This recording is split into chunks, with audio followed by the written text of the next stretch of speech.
Best friend বর্তমান সমাজের একটা আলোচ্য বিষয়। এই বেস্ট ফ্রেন্ড হওয়ার কারণ, বিশেষত বর্তমান সমাজে বহু মহিলার বিয়ের পরেও দেখা যায় একটা করে বেস্ট ফ্রেন্ড থাকে।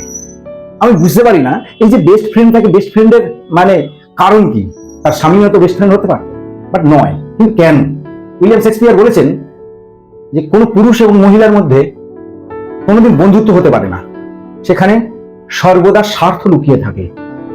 কিন্তু যদি একটি পুরুষের একজন বেস্ট গার্লফ্রেন্ড থাকে, সেটা কি মহিলারা মেনে নেবে? একজন স্বনামধন্য মহিলা ভেরি রিসেন্ট কিছু ঘুমের ওষুধ খেয়ে সুইসাইডের চেষ্টা করেছিলেন। ওনারও নাকি একজন বেস্ট ফ্রেন্ড ছিল। এখন আমার কাছে বক্তব্য হচ্ছে, এই বেস্ট ফ্রেন্ডের কারণে কি তার সুইসাইডের কারণ, নাকি অন্য কিছু? একটা শ্রেণী আছে এটাকে সাপোর্ট করে, কেন করে কিভাবে করে এটা বুঝি না, তবে আমার মনে হয় এটা কিন্তু সংসারে অশান্তি একটা কারণ হয়ে দাঁড়াবে। আজ না হোক আগামী দিন হতেই হবে।